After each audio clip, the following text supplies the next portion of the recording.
পৃথিবীতে অন্যতম দামি জিনিস হলো কথা।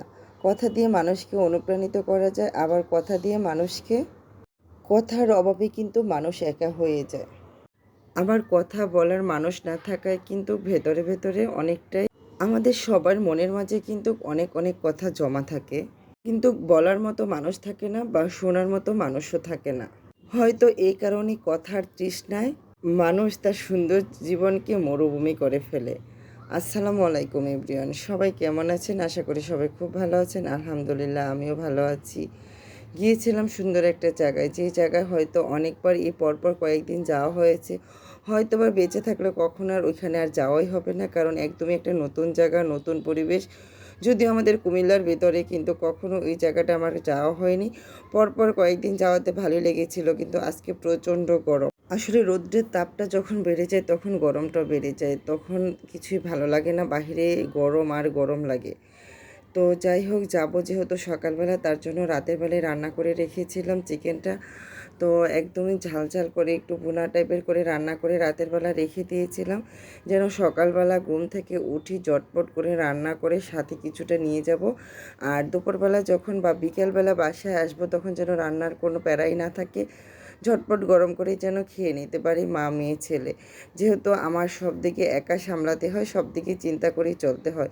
তো যাই হোক, রাতের বেলা রান্না করে রেখেছিলাম, আর সকালবেলা ঘুম থেকে উঠি এই যে একটু খিচুড়ি রান্না করে নিলাম, পোলার চাল, মুগ ডাল, মুসুরির ডাল। খিচুড়ি রান্না করে তারপরে এই সাথে বিরিয়ানির মতো মাংসটা মিশিয়ে দিব, যেন সাথে করে নিয়ে গেলে কোনো খেতে আর ঝামেলা না হয়, চামিচ দিয়ে যেন ছেলেকে মেয়েকে খাইয়ে দিতে পারি। যেখানে যাব সেখানেও খাবারের অনেক দোকান আছে, কিন্তু ওই যে আমার ছেলে সব জায়গার খাবার খেতে পারে না, এমনকি সে বাহিরের এই খাবার একদমই লাঞ্চ টাইমে খেতে পছন্দ করে না। লাঞ্চের টাইমে একটু মানে সে ঘরোয়া খাবার হলে খেতে বেশি পছন্দ করে, তার জন্যই রান্নার এই আয়োজনটা করেছিলাম। তো যাই হোক, খিচুড়িটা ভালো করে বেঁচে পানি দিয়েও রান্না করে নিলাম। এখন চিকেনটা মিশিয়ে নিলাম। ঝটপট এভাবে রান্না করতে না আমার কাছে বেশ ভালোও লাগে, আর খেতে অনেক বেশি মজা হয়। কারণ কোথাও সাথে করে নিয়ে গেলে মাংসের ঝোলটা পড়ে যাবে, ওই চিন্তাটা থাকে না। কারণ বিরিয়ানির মতো একদমই খিচুড়ির সাথে ঝোল মাংস সব কিছু মিশে একাকার হয়ে গেছে, খেতে বেশ ভালো লাগে। সাথে একটু শসা, লেবু, পেঁয়াজ নিলে খেতে কিন্তু বেশ ভালো লাগে। কথা সুন্দর, কিন্তু বলার ধরন সুন্দর, সত্য থাকতে হবে।